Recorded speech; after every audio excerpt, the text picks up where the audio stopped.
Bismillahirrahmanirrahim. Assalamualaikum warahmatullahi wabarakatuh. Selamat pagi anak-anakku semua, siswa-siswi kelas 4 yang Bapak banggakan dan Bapak sayangi. Bagaimana kabarnya hari ini? Semoga sehat selalu dan senantiasa dalam lindungan Allah Subhanahu wa taala. Baik nak, dalam kesempatan pagi hari ini kita akan bersama-sama belajar materi pendidikan agama Islam dengan pokok bahasan bab 5, kisah hijrah Nabi Muhammad Shallallahu Alaihi Wasallam ke kota Madinah. Selamat belajar, semangat selalu. Semoga Allah senantiasa mudahkan kita dalam mempelajari ilmu-ilmunya Allah Subhanahu wa taala. Selamat belajar. Baik nak, sebelum kita lanjutkan pada pokok bahasan materi tentang kisah hijrahnya Rasulullah Shallallahu Alaihi Wasallam ke kota Madinah, terlebih dahulu marilah kita awali kegiatan belajar kita ini dengan bersama-sama berdoa kepada Allah Subhanahu wa taala. Marilah kita berdoa bersama. A'udzu billahi minasyaitonir rajim. Bismillahirrahmanirrahim. Rabbi zidni ilma warzuqni fahma. Amin. Baik nak, sebelum kita masuk pada pokok bahasan materi tentang kisah hijrahnya Rasulullah ke kota Madinah, terlebih dahulu Bapak akan sampaikan tujuan pembelajaran. Jadi setelah kalian nanti mempelajari materi ini, 3 poin tujuan ini harus kalian kuasai. Yang pertama, menjelaskan sebab-sebab Nabi Muhammad Shallallahu Alaihi Wasallam hijrah ke kota Madinah. Yang kedua, menceritakan peristiwa kisah hijrah Nabi Muhammad Shallallahu Alaihi Wasallam ke Madinah. Yang ketiga, menyimpulkan pelajaran atau hikmah di balik hijrahnya Nabi Muhammad Shallallahu Alaihi Wasallam ke kota Madinah. Itu 3 tujuan pembelajaran yang harus kalian kuasai setelah mempelajari materi ini. Baik, anak soleh-solehah yang Bapak sayangi dan Bapak banggakan, kita awali pokok bahasan kita dari arti hijrah. Apakah arti hijrah? Menurut bahasa, hijrah berarti memutuskan pindah atau meninggalkan.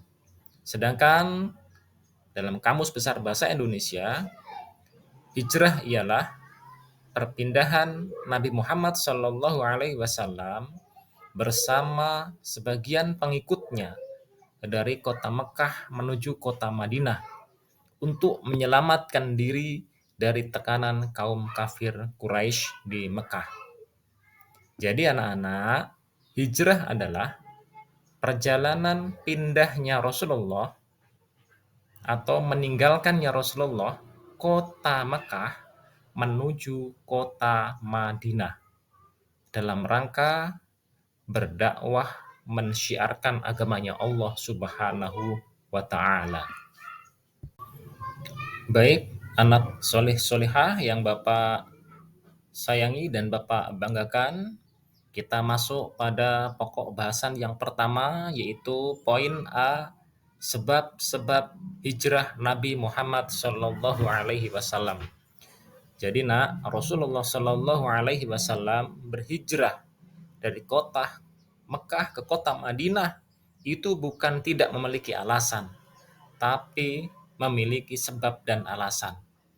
Ialah yang pertama, dakwah Rasulullah di kota Mekah kurang berkembang karena penolakan orang kafir Quraisy. Jadi Sebab pertama Rasulullah hijrah ke kota Madinah karena dakwahnya Rasulullah di kota Mekah itu kurang berkembang dan mendapatkan banyak penolakan dari orang-orang kafir Quraisy. Kemudian yang kedua, peristiwa Baiat Aqobah serta permintaan penduduk Madinah agar Nabi Muhammad SAW tinggal bersama mereka dan akan membantu untuk berdakwah. Alasan yang kedua, sebab yang kedua Rasulullah hijrah ke kota Madinah ialah peristiwa Baiat Aqobah, yaitu perjanjian di Bukit Aqobah yang dilakukan oleh warga Yasrib, yang mereka berjanji ketika Rasulullah mau hijrah ke kota Madinah, maka mereka akan mengikuti Rasulullah, mereka akan ikut berjuang dengan Rasulullah untuk mengembangkan syariat Islam di kota Madinah. Kemudian yang ketiga, perintah Allah Subhanahu wa taala untuk berhijrah sudah turun kepada Nabi Muhammad SAW. Jadi, sebab yang ketiga adalah karena Rasulullah memang diperintahkan langsung oleh Allah Subhanahu wa taala agar hijrah dari kota Mekah ke kota Madinah. Akhirnya, dengan tiga sebab ini, Rasulullah hijrah menuju kota Madinah. Baik, anak-anak soleh-solehah yang Bapak sayangi dan Bapak banggakan, kita lanjutkan pada poin yang kedua, yaitu poin B, kisah perjalanan hijrah Nabi Muhammad SAW ke Madinah. Ialah dengan yang pertama, Ali bin Abi Thalib menempati tempat tidur Nabi Muhammad SAW. Apa yang dilakukan oleh Ali menempati tempat tidur Nabi Muhammad SAW ialah merupakan perintah langsung dari Rasulullah SAW, di mana yang dilakukan ini ialah untuk mengelabuhi orang-orang kafir Quraisy agar mereka menganggap bahwa Rasulullah itu tidak jadi untuk pergi hijrah, tapi Rasulullah masih ada di tempat perbaringannya, masih tidur nyenyak bersama dengan selimut hijaunya. Tapi ternyata orang yang tidur di situ adalah Sayyidina Ali bin Abi Thalib, yang mana ketika Ali ditanya kemana Rasulullah pergi, Ali menjawab tidak tahu. Ditanya lagi, tidak tahu. Ditanya lagi, tidak tahu. Kemudian yang kedua, Nabi Muhammad Shallallahu Alaihi Wasallam ke rumah Abu Bakar. Perjalanan hijrah Nabi pertama kali yang beliau lakukan, beliau mulai berangkat dari rumah Abu Bakar As-Siddiq. Perjalanan malam hari yang Rasulullah Shallallahu Alaihi Wasallam lakukan diawali berangkat dari rumah Abu Bakar As-Siddiq.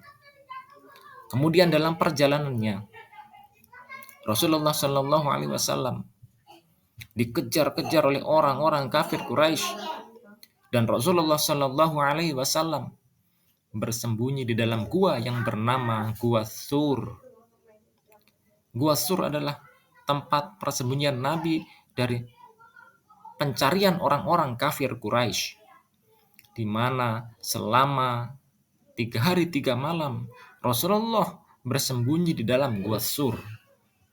Rasulullah dilindungi oleh sarang laba-laba dan juga oleh 2 ekor burung yang berada di dalam Gua Sur, yang mana orang-orang dari kafir Quraisy yang mencari keberadaan Rasulullah dalam Gua Sur hendak memasuki Gua Sur, tetapi mereka terhenti melihat di dalam pintu dari Gua Sur itu ada sarang laba-laba dan seekor laba-labanya, dan juga ada 2 ekor burung berada di dalamnya. Mereka berkeyakinan bahwa Rasulullah tidak mungkin bersembunyi dalam gua tersebut, karena logikanya jikalau ada manusia di dalamnya pasti sarang laba-laba ini rusak dan tidak mungkin akan ada seekor burung di dalamnya. Kemudian hal ini adalah karena Allah melindungi Rasulullah Shallallahu Alaihi Wasallam dari pencarian orang-orang kafir Quraisy. Kemudian yang keempat, perjalanan Nabi Muhammad ke kota Madinah. Dan yang kelima, Nabi Muhammad SAW tiba di kota Madinah. Ketika Rasulullah SAW berangkat ke kota Madinah bersama dengan orang-orang yang mengikuti Rasul, yaitu kaum muhajirin, dan orang-orang yang menerima Rasulullah di kota Madinah adalah kaum Ansor, orang-orang yang menerima kedatangan hijrah dari Rasulullah Shallallahu Alaihi Wasallam di kota Madinah. Mereka menyambut dengan riang gembira kedatangan Rasulullah. Semua menginginkan agar Rasulullah tinggal di rumah mereka masing-masing. Mereka saling berebut agar Rasulullah tinggal di rumah mereka. Ini karena bahagianya mereka kedatangan seorang nabi utusan Allah Subhanahu wa taala. Rasulullah tinggal di Madinah. Rasulullah mengembangkan dakwah, mensyiarkan agama Islam dari kota Madinah. Di kota Madinah kemudian Islam dapat berkembang dengan baik. Islam dapat berkembang dengan maksimal. Islam dapat berkembang dengan pesat dan sampai kepada kita sekarang ini, yaitu agama Islam bisa kita laksanakan syariat Allah Subhanahu wa taala. Baik, anak-anak solih yang Bapak sayangi dan Bapak banggakan, kita lanjutkan pada pokok bahasan yang ketiga, yaitu poin C, hikmah perjalanan hijrah Nabi Muhammad Shallallahu Alaihi Wasallam ke kota Madinah. Yang pertama, pertanda permulaan berkembangnya agama Islam. Hikmah yang pertama, pelajaran mulia yang pertama dari hijrahnya Nabi Muhammad ke kota Madinah ialah menjadi tanda permulaan akan berkembangnya agama Islam. Islam akan berkembang dengan baik. Islam akan berkembang dengan pesat. Dan Islam akhirnya berkembang hingga sampai ke pelosok seluruh dunia. Dengan Rasulullah hijrah ke kota Madinah, kita sekarang rakyat Indonesia sampai juga ke tempat kita merasakan hikmah dari hijrahnya Rasulullah ke kota Madinah, yaitu mensyiarkan agama Islam yang sekarang kita percayai dan kita imani sebagai syariat Allah Subhanahu wa taala. Kemudian yang kedua, Nak, meningkatkan keimanan dan ketakwaan kepada Allah Subhanahu wa taala. Bahwasannya hijrahnya Rasulullah adalah atas dasar perintah dari Allah Subhanahu wa taala. Rasulullah tunaikan, Rasulullah laksanakan sebagai wujud ketakwaan Rasulullah kepada Allah Subhanahu wa taala. Oleh karenanya, kita orang-orang yang beriman kepada Allah harus meyakini dengan sepenuh hati bahwa hijrahnya Rasulullah Shallallahu Alaihi Wasallam adalah membawa kemaslahatan umat yang baik untuk kita semua, yaitu kita imani, kita yakini, dan juga kita harus bertakwa. Kita harus ikuti syariat yang Rasulullah Shallallahu Alaihi Wasallam dakwahkan kepada kita.